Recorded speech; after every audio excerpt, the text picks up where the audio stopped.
আজকে এই সংসদে আমরা অনেক ত্যাগ, তিতিক্ষা, আমরা সবার কাছে অনেকের সংগ্রামের কথা শুনি। তারা অনেক লড়াইয়ের মধ্য দিয়ে আজকে এই সংসদটি আমাদের প্রজন্মের জন্য, আসলে আমরা আজকে যা কাজ করছি না কেন সেগুলো হচ্ছে আমাদের প্রজন্মের জন্য। আপনারা যে কাজগুলো করছেন, যে দায়িত্বটা নিয়েছেন, এই দায়িত্বের ফলভোগী বা সুবিধাভোগী কিন্তু আমাদের এই প্রজন্ম।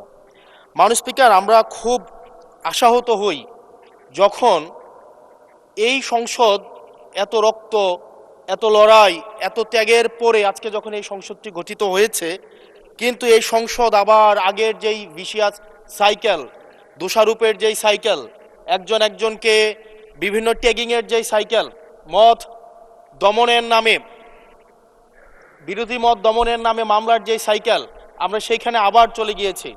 ক্যাম্পাসগুলো আবার আনরেস্টের দিকে যাচ্ছে, অস্থিতিশীল পরিবেশ সৃষ্টি হচ্ছে, বিরোধী দল মত দমনের জন্য মামলা করা হচ্ছে, প্রতিমন্ত্রীকে ফেসবুকে লেখার কারণে বাসা থেকে তুলে নিয়ে আসা হচ্ছে, হুইপকে সমালোচনা করলে বাসা থেকে তুলে নিয়ে আসা হচ্ছে। আবার আমরা আগের সংস্কৃতিতে আমরা চলে যাচ্ছি, যেখানে মাননীয় প্রধানমন্ত্রী নিজে কার্টুন শেয়ার করে বিভিন্ন স্যাটায়ার, বিভিন্ন মকারিকে প্রমোট করছে, বিরোধী মতকে প্রমোট করছে। সেইখানে এই সংসদ গঠিত হওয়ার পর থেকে আজকে পর্যন্ত 9টা ঘটনা ঘটেছে যেখানে মত প্রকাশের জন্য আজকে বাসা থেকে তুলে নিয়ে আসা হয়েছে। মাননীয় স্পিকার, আমরা মত প্রকাশের স্বাধীনতা চাই। মত প্রকাশের স্বাধীনতা আগেও ছিল, মত প্রকাশের স্বাধীনতা আওয়ামী লীগের সময় ছিল, তবে সেটা সহমত প্রকাশের স্বাধীনতা। আমরা এই পার্লামেন্টের পরে আমরা শুধুমাত্র মত প্রকাশের স্বাধীনতা নয়, আমরা দ্বিমত প্রকাশের স্বাধীনতা চাই। আমরা এখানে দাঁড়িয়ে মাননীয় প্রধানমন্ত্রীর সমালোচনা করতে চাই। আমরা নির্ভয়ে ফেসবুকে আমরা ব্যাকস্পেস ব্যবহার করতে চাই না। কিন্তু আবার একটা ভয়ের পরিবেশ সৃষ্টি করা হচ্ছে, আবার একটা আতঙ্কের পরিবেশ সৃষ্টি করা হচ্ছে।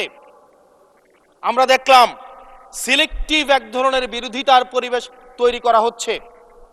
আমাদের সমাজের যারা গ্রহণযোগ্য এক ধরনের পলিটিক্যালি এলিট শ্রেণীর নারীদেরকে নিয়ে যখন সমালোচনা করা হয়, তখন সেটাকে নারীদের বিরুদ্ধে এটাকে বিবেচনা করা হয়।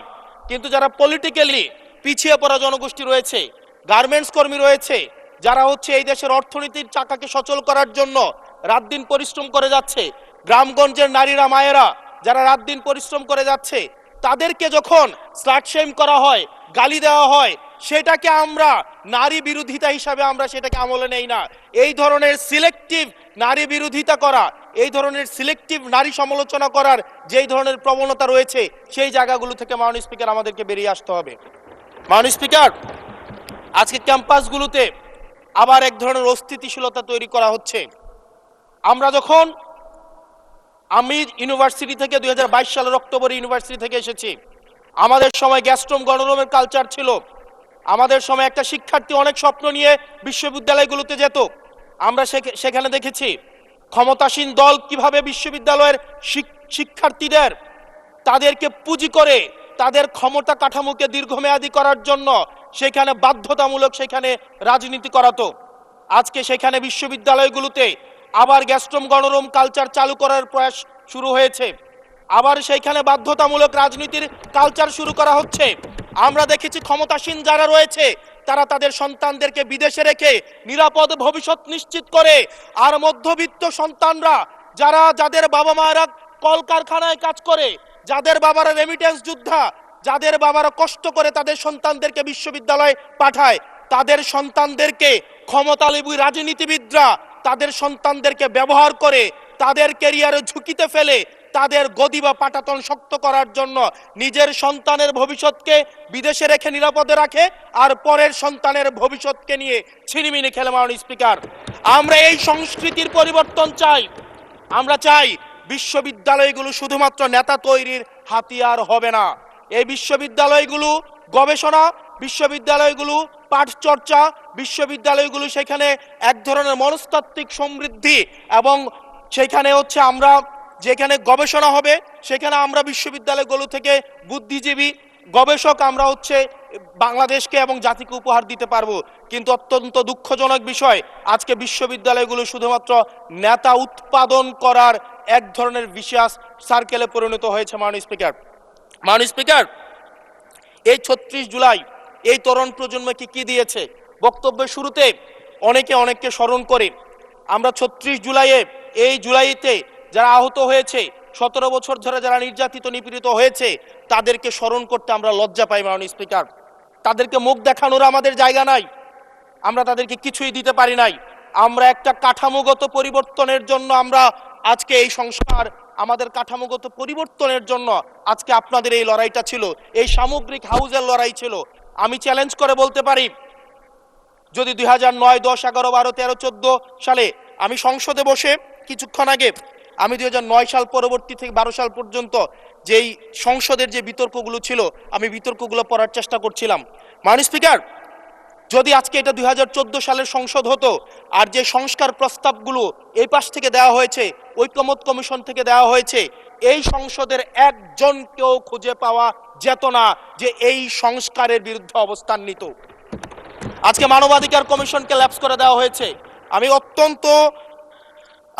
মানবাধিকার কমিশনকে ল্যাপস করা হয়েছে, বারবার করে বলা হচ্ছে আরো শক্তিশালীভাবে হচ্ছে মানবাধিকার কমিশন নাকি উত্থাপন করা হবে। আজকে পুলিশ সংস্কার কমিশন, আজকে অর্ডিন্যান্স সেখানে বাতিল করে দেওয়া হয়েছে, বলা হচ্ছে আরো পুনর্বিবেচনা সাপেক্ষে সেখানে হচ্ছে এই সংসদ উত্থাপন করা হবে। মাননীয় স্পিকার, যদি সেটাকে সবকিছুই তো সংশোধনের মধ্য দিয়ে যাচ্ছে, যদি এটা নিয়তটা যদি সহি থাকতো, ওয়েল ইন্টেনশন যদি থাকতো, এই অর্ডিন্যান্সটাকে এখানে গ্রহণ করে পরবর্তীতে কিন্তু সংশোধন করা যেত। মাননীয় স্পিকার, মাননীয় সদস্য, আপনার সময় 2 মিনিট বাড়িয়ে দেওয়া হলো, 2 মিনিটে শেষ করুন। থ্যাংক ইউ মাননীয় স্পিকার, আজকে সরকারি দল, বিরোধী দল, এই সরকারি দল এবং বিরোধী দল একটা আপেক্ষিক বিষয়। আপনারা এই পাশে ছিলেন, এখন সময়ের পরিক্রমায় এই পাশে গিয়েছেন, আমরা এই পাশে আছি। যদি জনগণ চায়, আমরা যদি মানুষের ম্যান্ডেট নিয়ে এগিয়ে যেতে পারি, তাহলে সময়ের পরিবর্তনে এই সিট পরিবর্তন হবে। আমি আপনাদের সবাইকে আহ্বান জানাবো, প্রজন্মের ভাষাকে অনুধাবন করার চেষ্টা করুন। এটা আমি আমার নিজেকেও বলবো, প্রজন্মের ভাষাকে পড়ার চেষ্টা করুন। আমাদের প্রধানমন্ত্রী যিনি আছেন, মাননীয় প্রধানমন্ত্রী, ওনার সন্তান যেই প্রজন্মের, আমরা একই প্রজন্মের, আমাদেরকে ধারণ করার চেষ্টা, আমি চাইবো আপনারা সবাই আমাদেরকে ধারণ করার চেষ্টা করবেন।